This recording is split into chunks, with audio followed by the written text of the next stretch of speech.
Hello, and welcome to Chasing Leviathan. I'm your host, PJ Weary, and I'm here today with Dr. Joshua R. Brown, Associate Professor of Theology at Mount St. Mary's University. And we're talking about his book, Aquinas and the Early Chinese Masters, Chinese Philosophy and Catholic Theology. Dr. Brown, wonderful to have you on today. Yeah, thank you, PJ. It's very nice to be here. Thank you so much for the invitation to chat with you.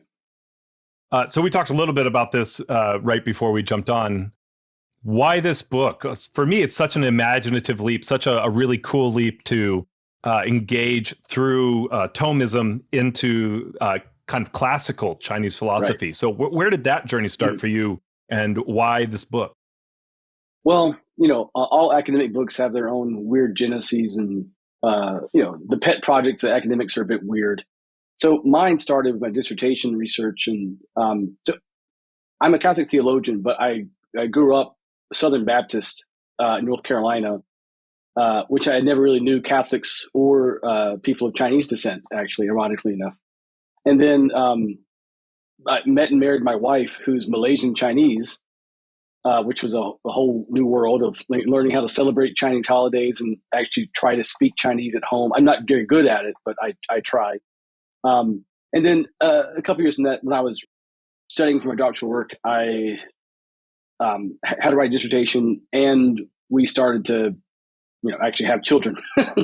So I faced this prospect of having to, I was then Catholic, so I'm like, okay, I have to raise children who are both going to be Catholic, and there's this Chinese part that our family now has that I know nothing about really experientially. So I studied the way that nerds would do it, and I would just study Chinese philosophy and try to pull these things together.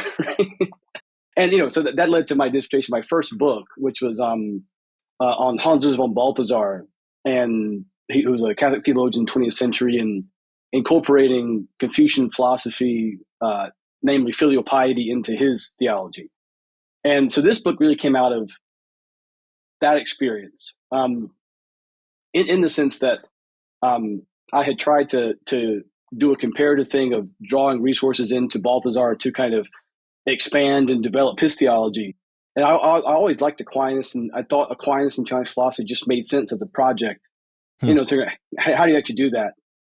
And the fundamental problem with that is, as I'm sure a lot of the audience will know, Aquinas is not a perfect system, but it is a very coherent system. It's very kind of airtight, and it's hard to say that he didn't consider, this aspect of human nature enough, it's hard to fix Aquinas, you could say. So I had to think about a different way of doing what I wanted to do, which was to put these two in conversation. And so the way I landed on it was eventually to begin to ask a question, which is, let's imagine Aquinas would have had the ability to access and read the text of early China the way he did Aristotle and Neoplatonic philosophy, right? What would he have thought about what he found? And I was like, well, okay, I'm certainly not Aquinas, and he certainly couldn't read Chinese, but I can try to, imitate his mannerisms, intellectually speaking, and try to, do what he might have done in some small way, right?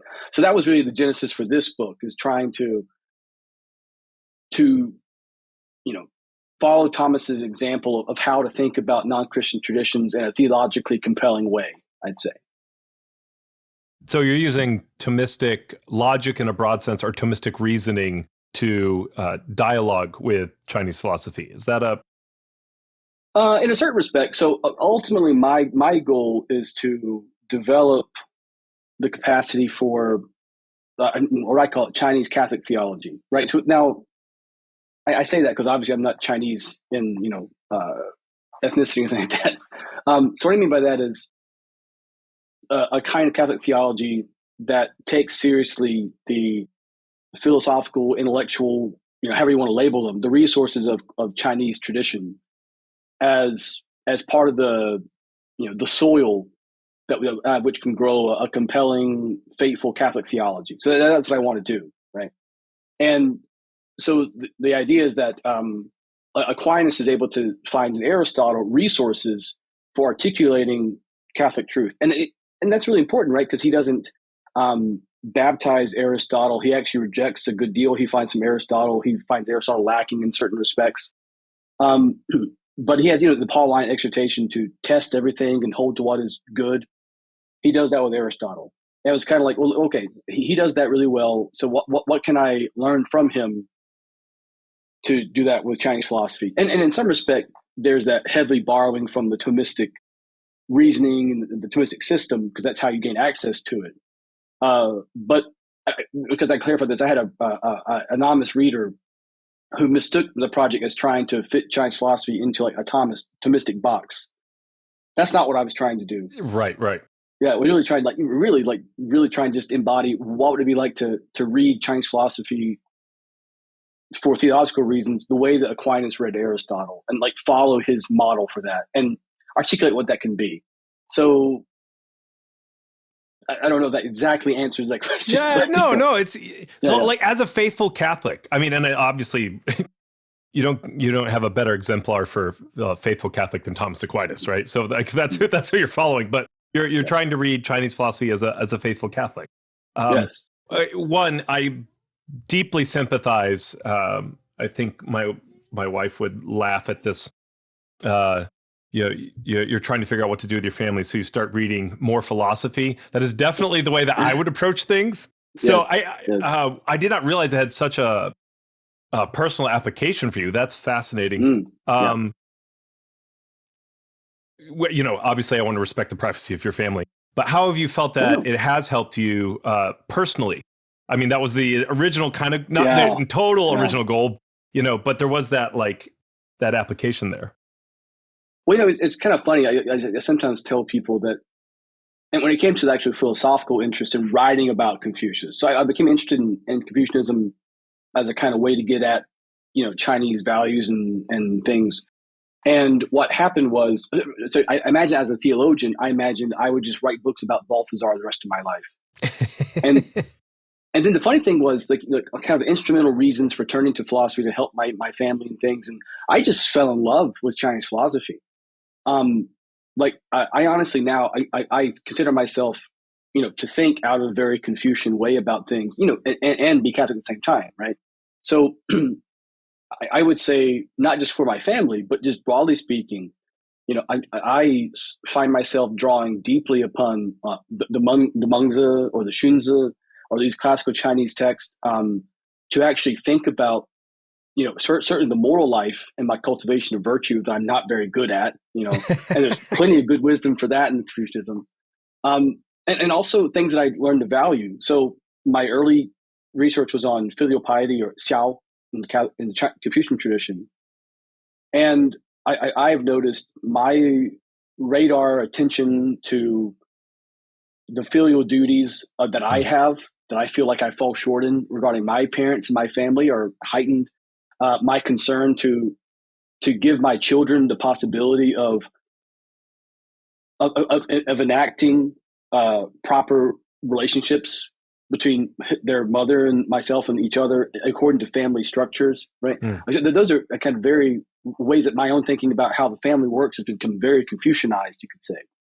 I think in so many respects, I've noticed that how reading Chinese philosophy has enriched my life, both in terms of domestic things, and also as a Catholic theologian. It's really been a beautiful thing. I also grew up Baptist, and so I feel a deep desire to alliterate. So there is something really... Yes, I was a Baptist pastor for a while. I know what you're talking about. Oh, there you go. You have to alliterate. So the Catholic Confucian really does have, or the Confucian Catholic, however you wanted to, but it has a really nice ring to it. It does. It's interesting. You mentioned Hans Urs von Balthasar, but I feel like that's slightly off topic, so I won't. I have his. I believe it's on Beauty. His systematic. His one series. The Glory of the Lord. Yeah, Glory of the Lord. Yeah. Yes, I have that. I have that downstairs, but maybe that's a different. When you write your Hans Urs von Balthasar book, then I'll have you back on. We can talk about that. So you wrote it kind of out in 6 chapters, and each one has a different topic. So you started with heaven. Why start with heaven, and what what did you glean and what were you able to incorporate from the Chinese conception of heaven? Well, so in terms of the book itself, the way it's structured is basically 2 chapters on each part of the Summa, right? So the Summa Theologiae, Thomas Aquinas is magnus opum in certain respects. The first part deals with God in God's self. The second part with human nature and ethics, and the third part Christ and the Church. Essentially that's a basic structure.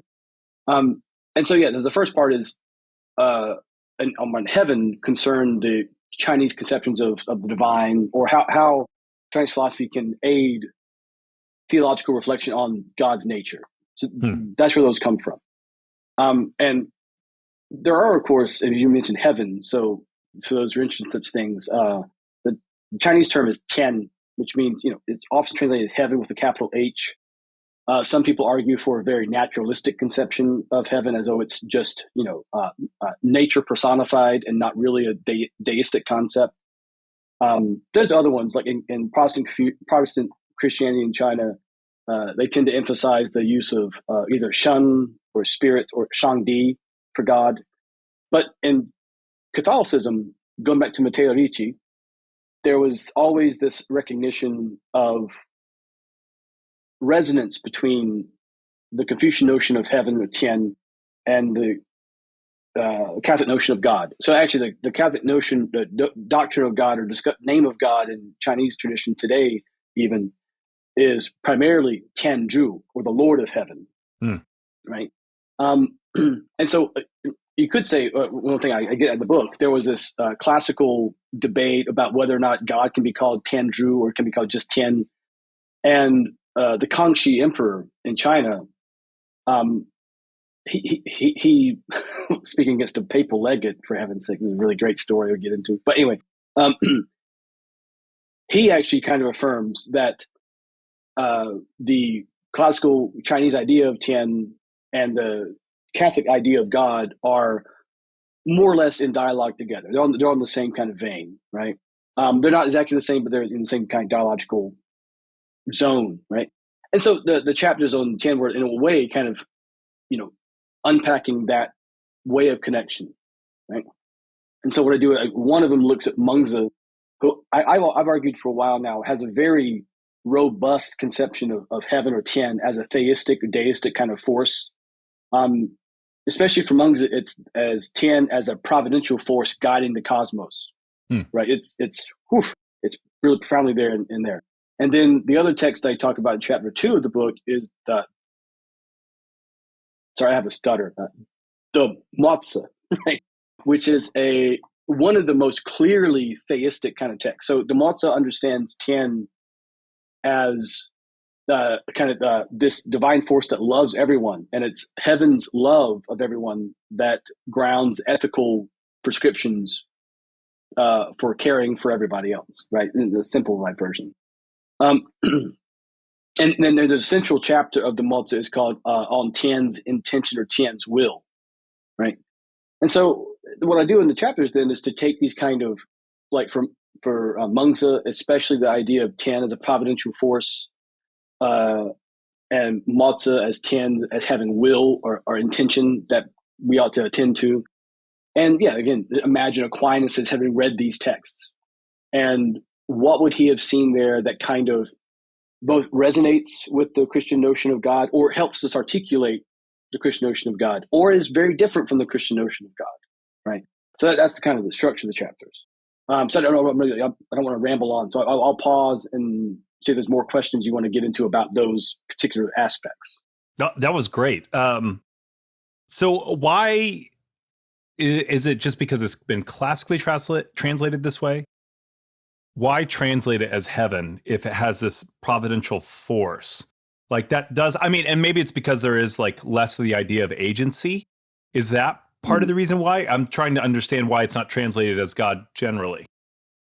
Well, so in part, I think because, James Legge, who was a Scottish missionary and started kind of the modern synology, at least in the West, I think he always translated it as heaven with a capital H. In part because, the terminology of Tian is found in the late Zhou dynasty, which is around the time of Confucius's life. There are texts that speak of an earlier period or from an earlier period. It's still Zhou, but it's the Western Zhou dynasty. Like some of the odes and the classic books, writings of classical China, and they all speak of like Shangdi, which literally translates to the emperor on high. And like Legge tends to translate Shangdi as God. So that's part of it, I think, is he thinks Shangdi is a much clearer analog for Deus, right? Than is heaven. But also, heaven has multiple meanings, or Tian has multiple meanings, right? So one meaning is it's contrasted to Di or earth. So Tian Di means like heaven and earth, right? And it can mean like the sky, right? And so, like, for example, the modern Chinese, the term for weather is a Tian Qi. Okay. Right? Yeah. But kind of like, the celestial sphere in Latin, it does speak to the higher levels of the natural order and can be a metaphorical reference to, the supernatural or transcendent in some sense, right? Very similar to the way that heaven is for us. So that's, yes, okay. Yeah. I'm understanding. Okay. Yeah. Yes, that makes sense. But granted, so this is, part of the argument, and I don't always, you could spend a couple of hours arguing about how to treat heaven, whether it's a naturalistic force or not. So I do some of that in the book, but also I have another book that I do more of that work in that I co-wrote, and I'd point people towards that if you're interested in those conversations, that's another book I could talk about. But in this context, you can think of things like this.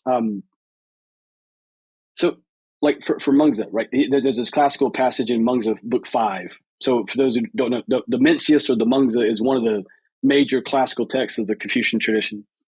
And so he talks about things like there's this succession narrative of kings, classical sage king.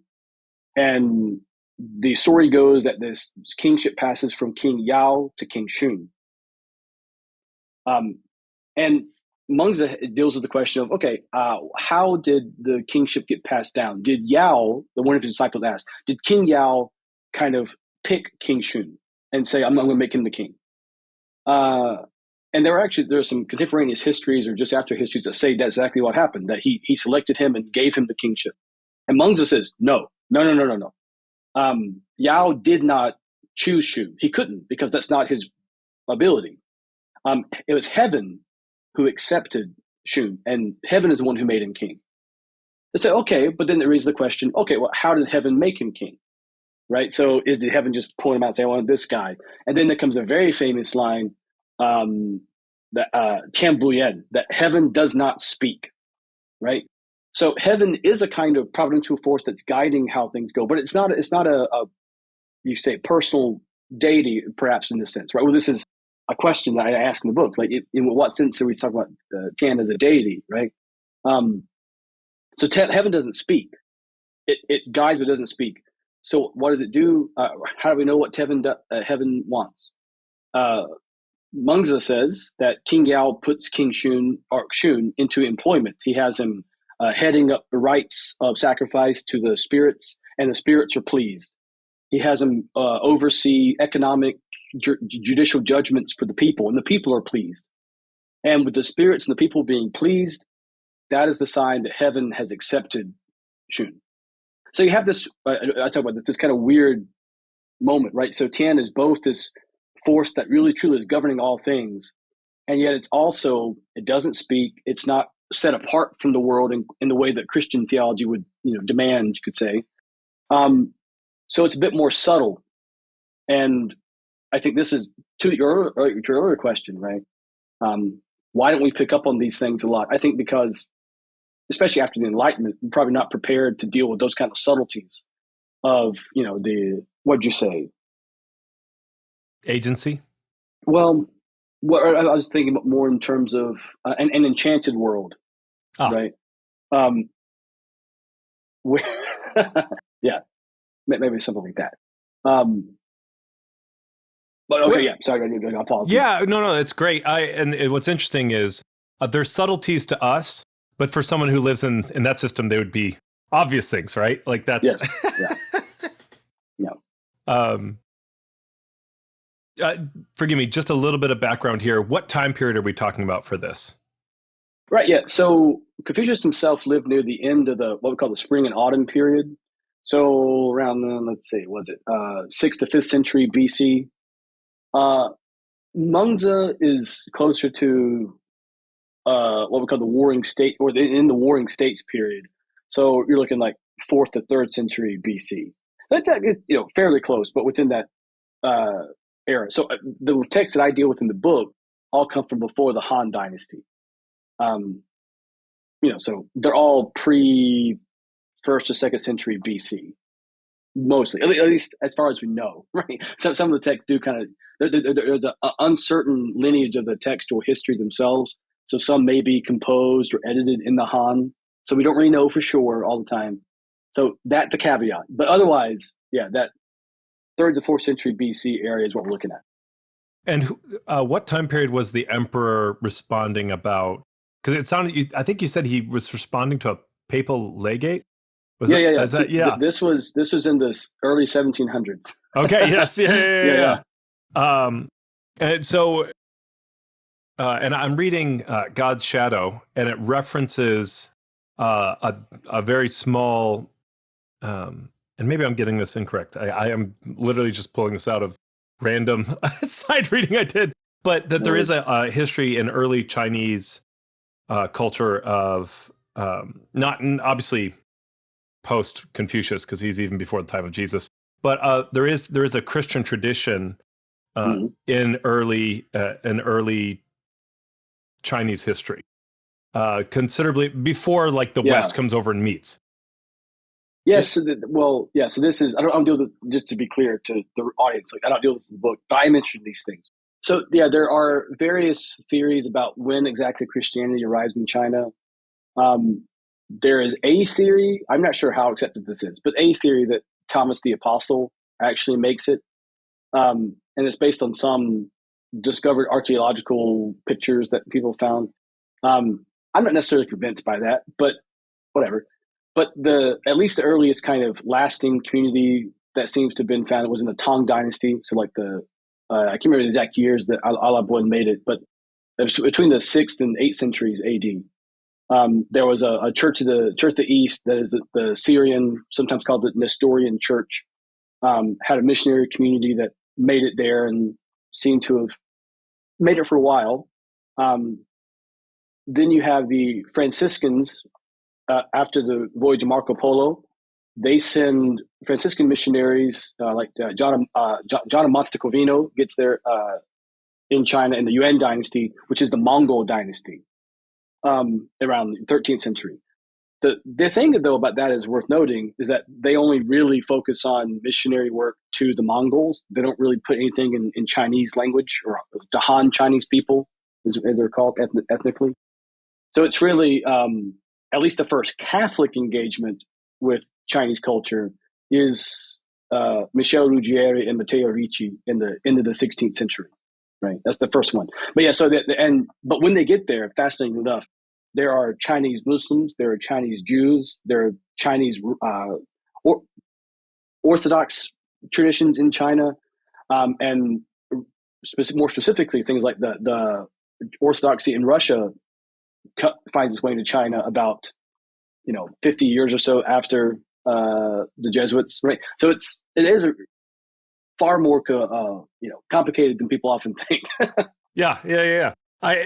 Forgive me, and I know I've got a little bit off topic, but it was a fascinating. I don't know if you're familiar with the book, but it's the idea is that Christopher Columbus, the reason he wanted to sail around to India and China, which of course he kind of like melded in his head, was because of Marco Polo's tales, and he wanted to pincer the Muslim, what he saw as the Muslim threat in the Ottoman Empire. And so, fascinating. Yeah, it's anyways. I don't know how historically good it is. I'm obviously not like an expert in that, but it sold well. Yeah. So, I mean, it has to be at least somewhat good, right? That's definitely the way we measure scholarship. God's Shadow? Is that what the name of the term? Yes. Yeah. Okay. I'll look that up. Yeah. Anyways, that's a whole other thing. So apologies, I got off there, but I did think it's interesting because even as you're talking about Chinese philosophy, most of what you're working with though is like obviously pre-Christian by virtue of Yes. it's before Christ even came around. So yeah. Well, the reason for that in part because, there is, how would you put this?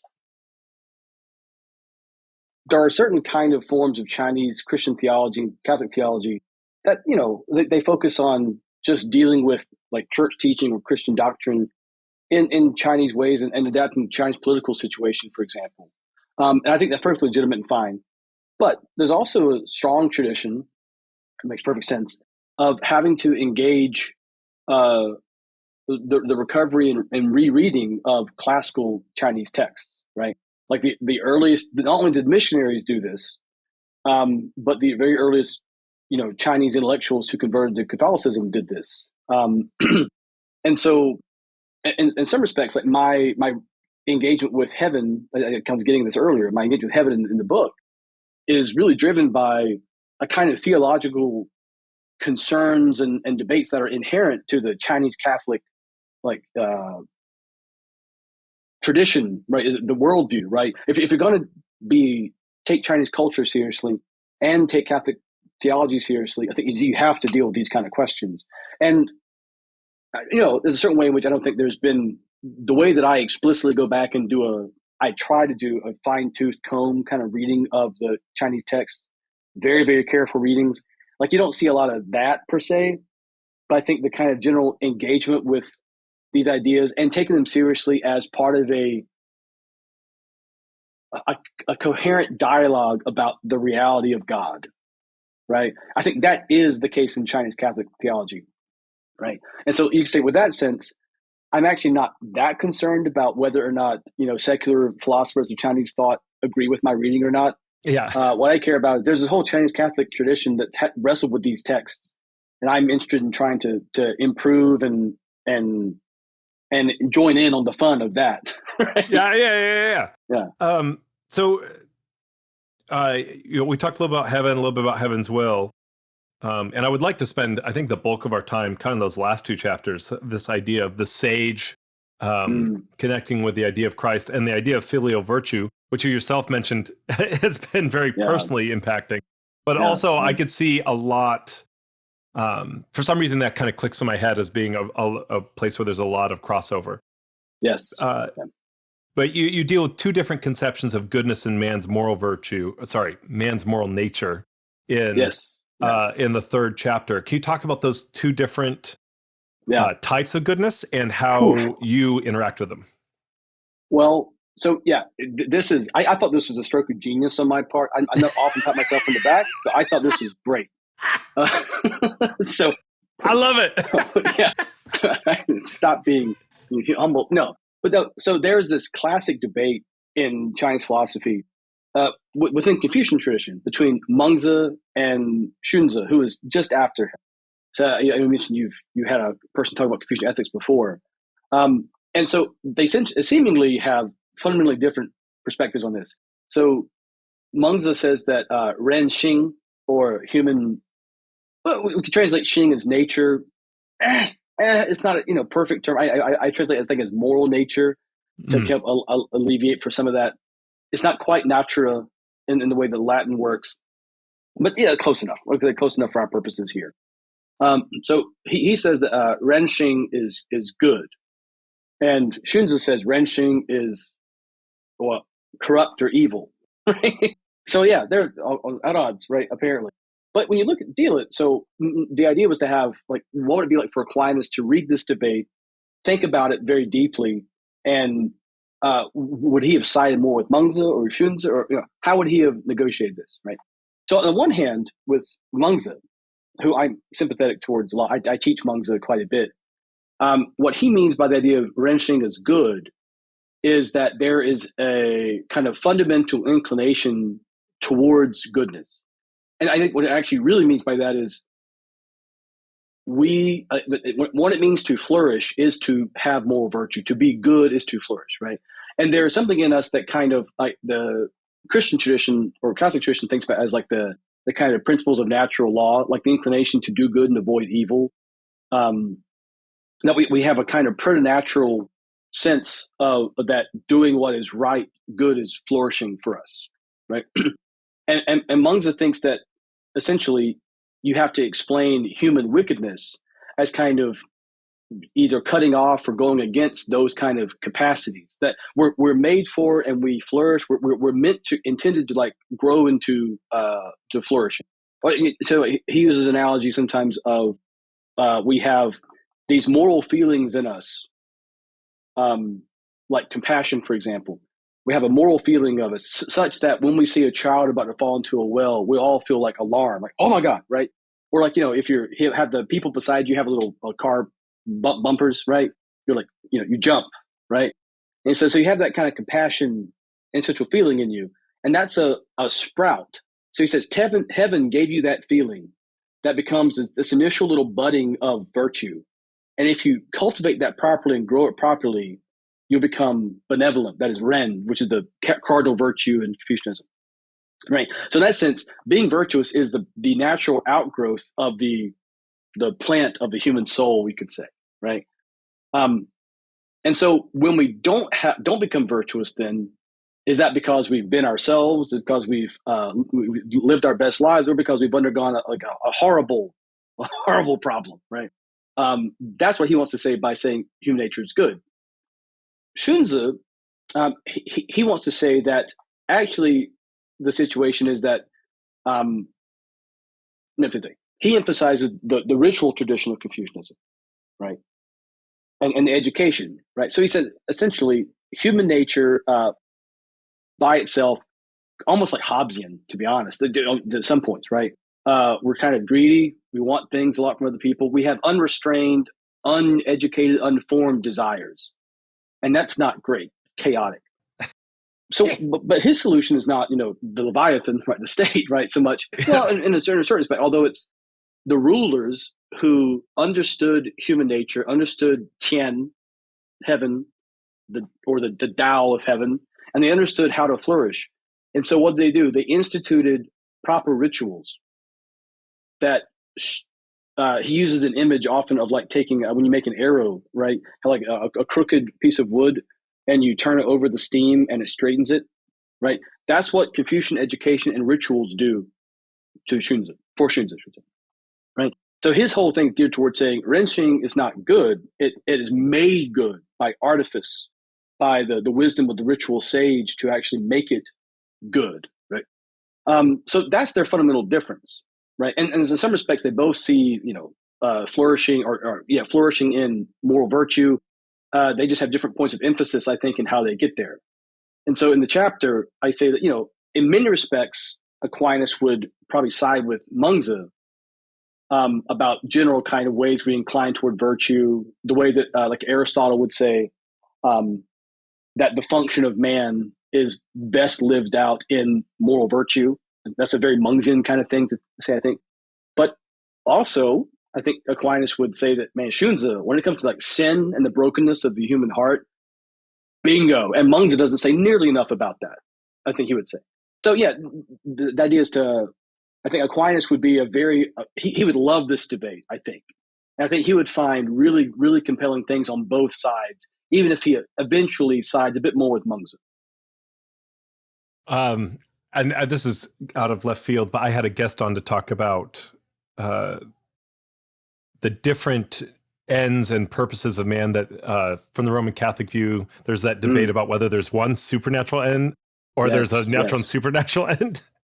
And I'm Presbyterian, so of course I was like, well, there's only one, right? Like it's like even as you're talking about this, I'm like, oh, this sounds like a familiar, is man totally depraved, or is he, so I always love finding, I had a professor who went into Indian philosophy kind of as he was a philosopher of religion, and found a lot of the same arguments that Hume made about how we don't have identity because we don't know that these memories are ours. So it kind of like breaks it down. Like in the Indian tradition, it's like, it's all a dream. We could wake up at any moment.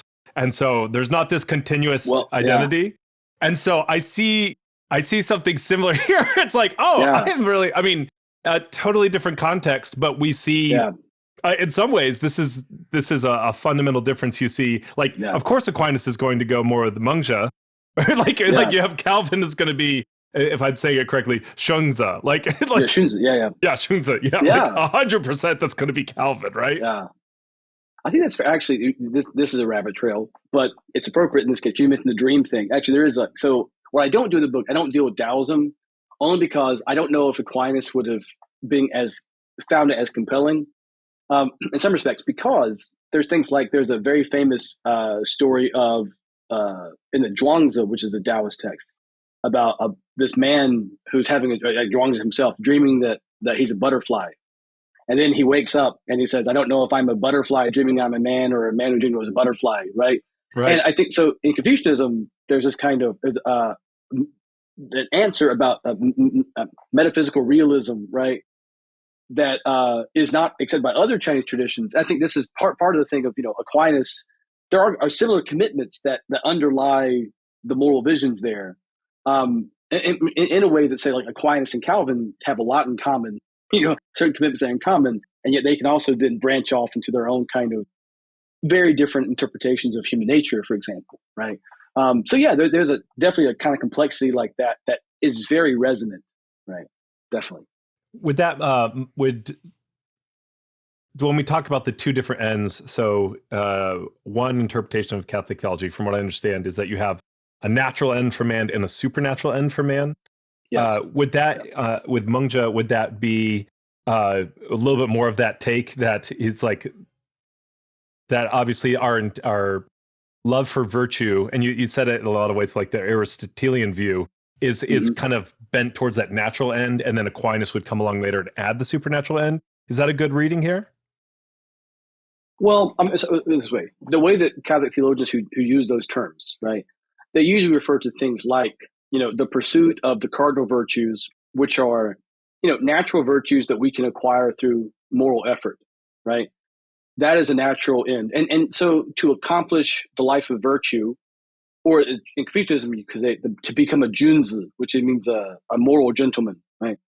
It'll be a kind of a natural end or natural happiness, right? Because you are fulfilling what your nature is, ordered to be. And then supernatural happiness is fulfilling that in unity with God.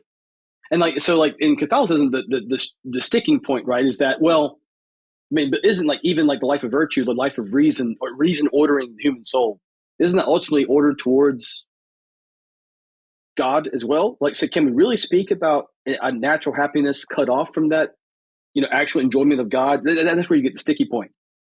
But certainly for Mengzhe, he doesn't have that conversation. Right. I mean, so there's certainly like life after death and stuff in Confucianism that people often neglect. The spirits live on, spirits are still interacted with. But certainly that notion of it's man's end to unite with Tien, Mengzhe wouldn't have understood that kind of notion of seeing things, right? So yeah, I think from a Catholic perspective, certainly you'd say this is a natural kind of happiness. It is the natural form of happiness of trying to just live the flourishing life as best one can. Now, granted, just to throw a wrench in this a little bit, I love wrenches. Go for it. Yeah. In Confucianism, the ultimate kind of, so the junzi is like the moral gentleman. It's like the man of virtue. It's an ideal, but there's actually other steps of ideal. So it's like for most people, that's what we can achieve. But people like Confucius or the classical ancient sages, they accomplished becoming sages. Actually, the word for sage is shangren. And ironically, or not ironically, I don't know how you put it, the Catholic tradition in China uses the word shangren to describe the saint, who also attains, unity with God and beatific vision. So that there's a way in which there's a kind of, if the moral gentleman is just moral virtue, is a kind of accessible kind of natural happiness for Mengzhe, right?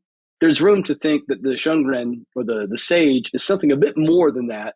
Not quite supernatural happiness, but maybe like a natural happiness to like a exponential degree, right?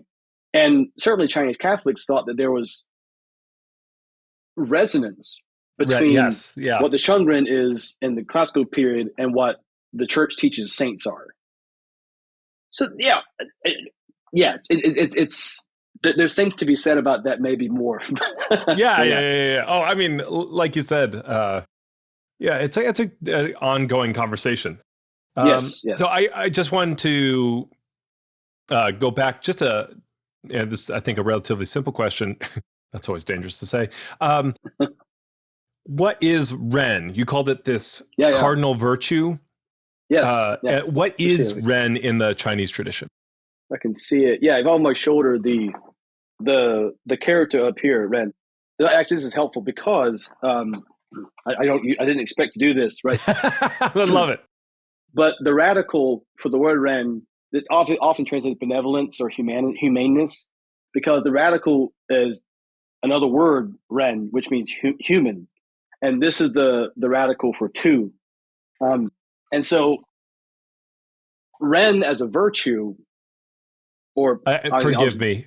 What is a radical? Is that a linguistic term? The radical is like it's a the way Chinese is written is that there are some characters that take different forms, like what we call radical forms, and they become the root of the graph for another word to extend meanings, right? So in this case, on this one, it's the left hand strokes, right, are another form of the character for the human being, right? And there's actually a lot of characters that all start with that graph, and they all mean something usually to connect with the human person in some respect. And so what that is, it points to the idea of that benevolence, you could say, or usually kindness, has been compared to agape or charity, before. It's the virtue of how we love and care for others. And for later Confucian tradition, especially, at least, it was seen as kind of the central virtue, but that makes us human, right? So the way we care for other humans is living out the human, human role, human place in the cosmos, right?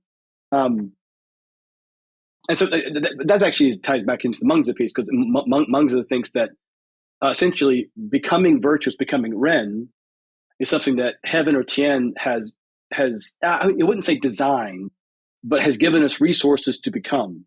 Like heaven has given us these moral emotions, these beginnings, that if we cultivate them, we will become Ren. We will become truly human, right? And in a certain sense, our goal is to truly become that. It's almost like you're a Presbyterian. I don't know if you have this in your background, but like John Paul II, in his Familiaris Consortio letter, he says, family, become what you are. Like that's the mission of the family, to become what it is. Similar for a human being. Become what you are, Mengzi might say, right? You are human. Now become that, and you'll actually flourish, performing your function and living as you ought in the cosmos. So that's the cardinal virtue of Ren is there's a lot going on. Yeah. In that. How does it compare and maybe contrast with arete, the kind of Aristotle notion of excellence, which is often like the end of being human? Yeah. Well, usually we would contrast arete to another word in Chinese, which means "duh," which is a fun word actually, because on the one hand it's based in the character for is not this. So there's a word that means to have or possess something, which is pronounced "duh," right? And the graph for the word I'm talking about, virtue, "duh," is different, right? But it has a similar idea of possessing a certain kind of character, and also like a royal charisma to encourage people to love and be governed by you. Yeah. So that usually speaks to the kind of excellence of the moral cultivation we've completed, that allows us to live in the world and to be and do good, right? That's usually considered the duh. And you can say that Ren, benevolence, is, it's more related to things like, so the cardinal virtues: prudence, temperance, fortitude, and justice. Justice, it's in the ballpark, you could say. But for Mengzi, like Ren is especially indicative of having completed the life of virtue. So maybe you could translate it this way. When you have completed developing arete, right, or developing the virtues that make you able to navigate life well, a central concern you would get right along the way is benevolence or humaneness, right? So it can sign that you are a man of arete, even though it's not necessarily arete itself. Does that make sense? Sorry, can you repeat that? Ren would not be excellence per se. Yes, but it would be a sign that you are a man of excellence. If you have okay, along the way. Got it. Yes. Yeah. You said that very clearly. I just had to wait for my brain to catch up. Thank you. No worries. No worries. I have a slow mind myself. So I want to make sure, I want to be respectful of your time, but I want to make sure we talk about this idea of the sage and the way that it is. In my notes, I don't have the equal sign. I have the equivalent sign, or the wavy equivalent. Yeah. I think it's equivalent to. I can't remember what there's a difference. That's the way I use approximation. It anyway. Yes. Approximation. Because it's not the same, but I would love to talk about that in filial virtue before you have to take off for the day. So can you talk a little bit about how the sage, you find that useful to to dialogue between Chinese philosophy and Catholicism? Well, so in the chapter that I have, so I look back at Xunzi's idea of the ritual sage, because there are different ways in which sages function in Confucianism. Some as a teacher, that's the filial piety chapter, and one is as the initiator of rituals that lead us into flourishing, put it that way. So in some ways, I'm signaling that I really do find a lot in Xunzi that's worth dealing with. I'm not interested in getting rid of Xunzi at all, right? And so what I do there is I think about this notion of the sage who develops rituals that lead us into flourishing. That sounds a lot as a Catholic like the priesthood of Christ, who institutes the Eucharist that guides us into the participation in the life of the Son and into the overarching story of God, salvation. So essentially looking at Aquinas and his reading of Hebrews, right, as that that great treatise on Christ's priesthood, and using the sagehood to kind of configure we might call a Chinese Catholic account of Christ as priest, right? So what we call him? We call him a ritual sage. And when we got through that is to understand, how about this way, in the modern period, we might understand like a very sociological conception of rituals, right? That the only meaning was symbolic, right? That they had lend some kind of coherence to a religious group, right? Or that what Jesus does, the Eucharist, right, is important as a kind of initiative right of belonging and kind of symbolizing the way the church comes back together around the table, that kind of stuff. I said, no, well, actually, but think about it as Jesus is in perfections as the God man, as the human nature united with the divine nature, right? His humanity enacts a kind of sagehood, right? And as a sage, he actually has developed or put into practice ritual. So at the Last Supper, Jesus undergoes an act of ritual sagehood, instituting the ritual, the Eucharist, and baptism, we get there as well, right?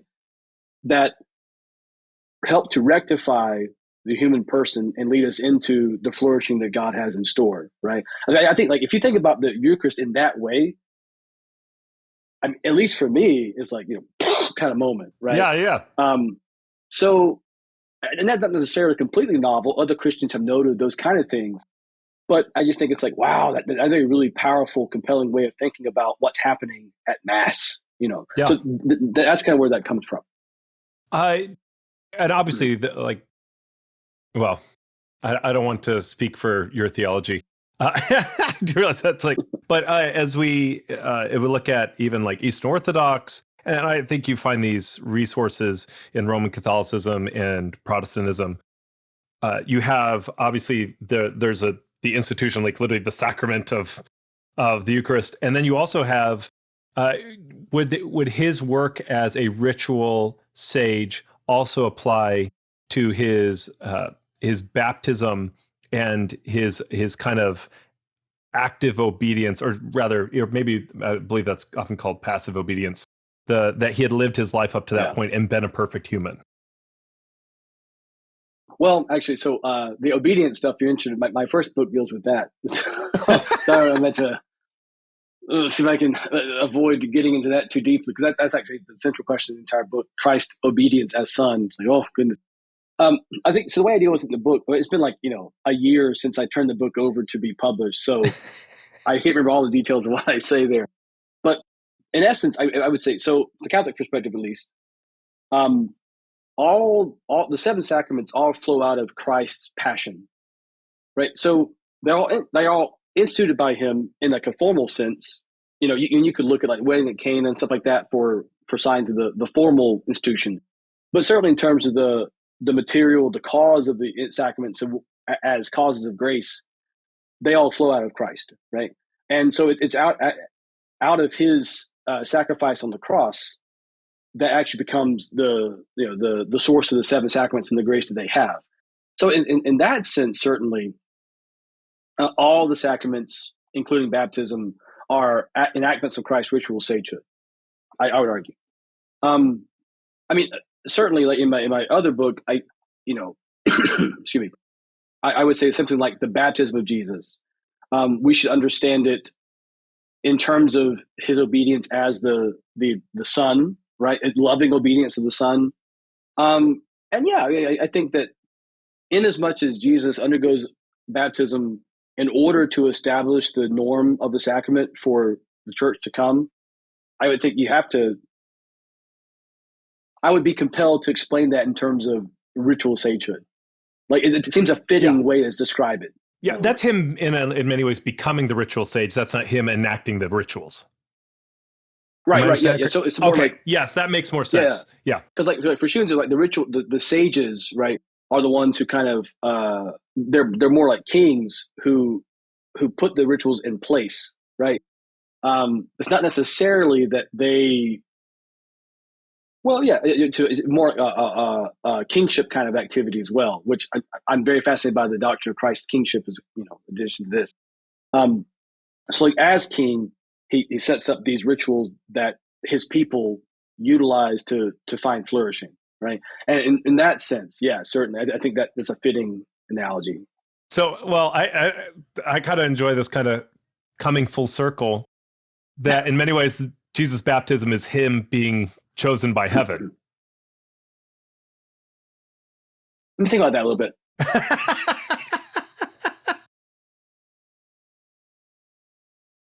Well, I mean, okay, yeah. So certainly, this way to help the audience, right? So you can help me too. I have no idea what I'm doing. Yeah. What I would say, as a Catholic theologian, the only thing about that we'd want to clarify is, let me see. We want to suggest adoptionism, which was a heresy in the early church, that Jesus was like human and then became like adopted as absolutely. the Son. Yes. Yeah. So like I can see how some in the audience may not, who don't know that tradition, may think that's what we're talking about. But certainly like a kind of, which I think is actually really important to say. Jesus is the divine Son. The baptism of Jesus is a kind of ritual idiom by which we articulate Christ's sonship, right? And so it's not like Percy Jackson series, right, where the gods claim them and they finally figure out who their father was. It's like we can say, well, Jesus, according to Luke at least, he would have known who his father was before, known his identity. But it's kind of like there's an actual. I made this argument in my previous book. Jesus actually attends to the language of rituals. He actually uses the language, right? He knows they're actually really important.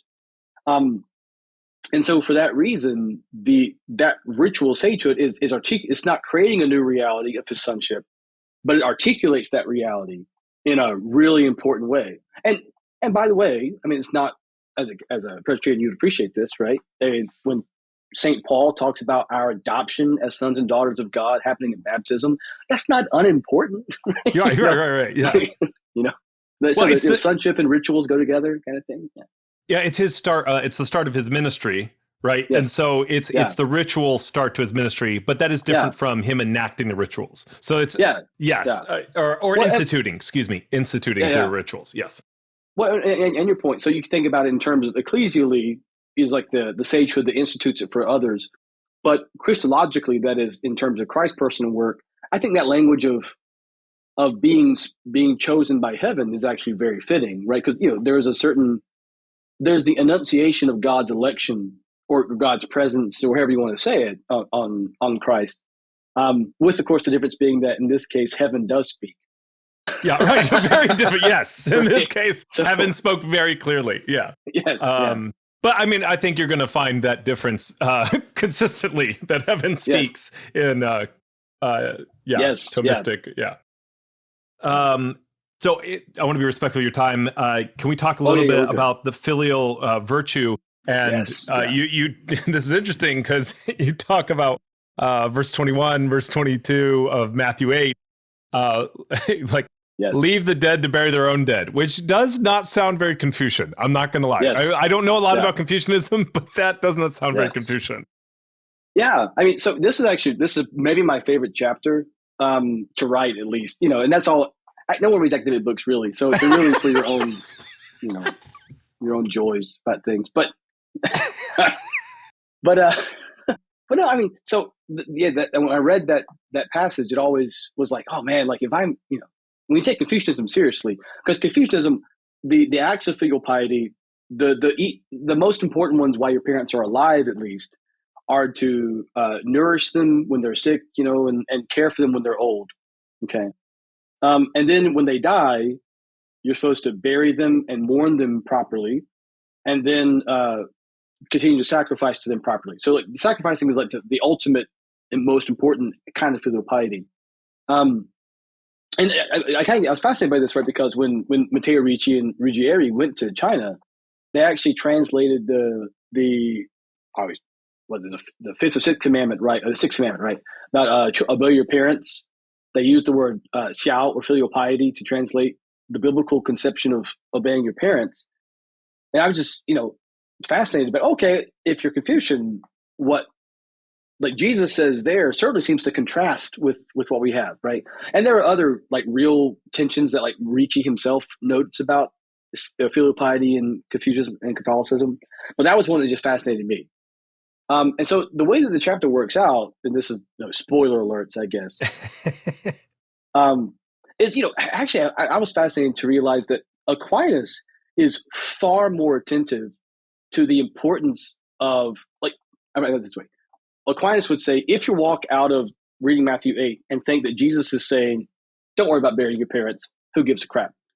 You're absolutely wrong. Right? He said, no, Jesus is very attentive to the importance and the virtue necessary in burying one's parents. And he's talking about a very specific kind of tension that this would-be disciple has, right? But Aquinas wants to say, no, we have to think about the important moral virtue of burying one's parents. And so I think actually what Aquinas does is his explanation of Matthew 8 renders that passage far more defensible from a Confucian perspective, right? And it helps you see in a certain sense, the beauty and wisdom of the Confucian tradition about the burying and mourning one's parents, but also how the wisdom of Jesus, how do you put it? In a certain respect, right, it is the foolishness to the Greeks and those who don't believe, right? And in other respects, in deeper respects, it is utterly compelling in light of the best wisdom of the world has to offer. Maybe I don't know. We can have both of those things together. Maybe I don't know. Maybe we can parse that out some more if you like. But can you talk a little bit more about what Aquinas's interpretation is? How he would explain that?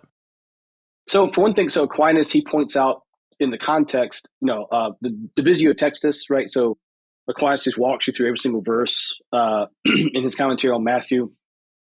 And he points out that the person who asks Jesus permission to go bury his father, he says is different from the person who came before, who was rejected before in that part of Matthew's story, right? It says, so that all part of Matthew's gospel is about preparing us for challenges to living discipleship to Christ. And there's one person who kind of is interested in simony. He wants to buy the discipleship of Jesus, and so he's like not an authentic, genuine seeker, right? And the other guy though, he's more virtuous. And in other words, for Aquinas, the fact that he wants to bury his father is a sign of his goodness and virtue. That's actually really important. Like he comes with earnest intentions, and we see that because he desires this naturally good act of burying his parents. And now, comment said that connects to Confucianism because things like what Xunzi and Mengzi both point out. Right, it's a brief story. Mengzi's story about this is that there were people who used to, before they buried their parents, right, they would just allow the dead person to just stay in the ditch. Whatever, it's fine, right? So he says there was a group of people. They were working. Somebody fell dead. Who cares? They came back the next day and they saw that the foxes had come and little bugs and things and had eaten the corpse, and their hearts were startled and they were crying and they're like, no, like they found out they actually did give a crap about the dead person there. And so, like, in other words, that there's a kind of, and Xunzi says the similar things, there's a kind of natural inclination that humans realize that the dead must be given honor and love and care. And we can't just throw them in the ditch, right? We actually have to do this right to complete our humanity. And so that kind of, the would-be disciple that he just sees, I have to care for my father's corpse, right? I can't just abandon and do what I want following Jesus around. Like, that's like, okay, he's actually a good guy, right? And the problem with him, this would-be disciple according to Aquinas, is that he doesn't realize that doing the burial properly, which Confucianism would agree with, right, requires you to be attached to all kind of things that to possibly distract you from your purpose, right? Because you're going to deal about the estate and the burial process itself, all the rituals of mourning, right? You are, to do it well, you have to kind of be distracted. And for most of us, that's not a huge problem. But when Jesus is alive, he has 3 years for ministry. It's like, we got to go. Right? We don't have time to hang around with this, right? But that's one aspect. And also, of course, is the fact that the would-be disciple, how do you put it?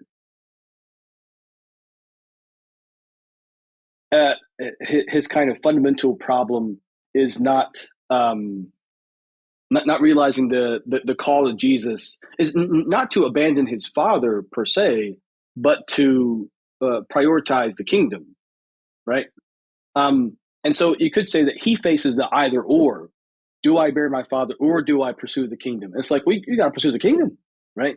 Whereas, like when we bury people today in masses or Christian burials, we're burying as part of following the kingdom, right? So we don't face that division. And so his point is that Jesus is not denigrating burial.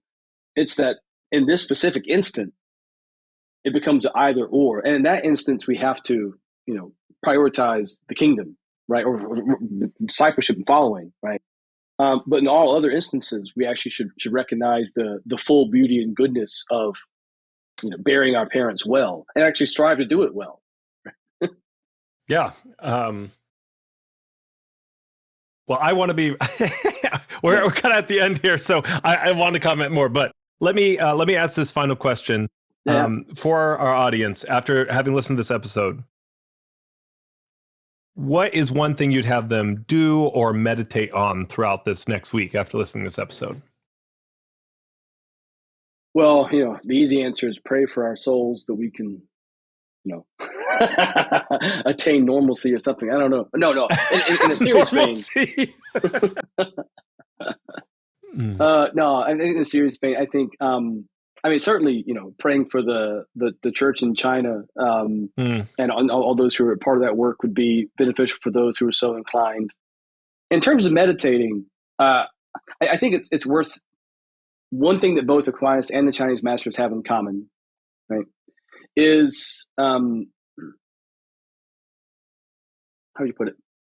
That the highest form of courage, as the master Zhuangzi puts it, the highest form of courage is to look within oneself to see if one is rectified, right?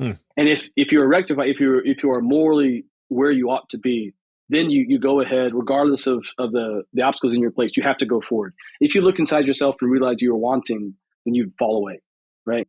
So the most important form of courage, you could say, is to seek the full moral cultivation of virtue and try to become, the very best that we can be or called to be. So I think meditating especially for Christians, meditating on how God is calling you to not just salvation, but also sanctification, which are more related than we like to think in some circles. And for those non-Christians, right, to think about how the pursuit of truth and pursuit of virtue go hand in hand, and how they can and should take center stage in our lives, perhaps, right? When we're not listening to great podcasts, right? yeah, right. Oh no, tremendous answer, Dr. Brown. It's been an absolute joy talking to you today. Thank you. No, thank you. I appreciate it.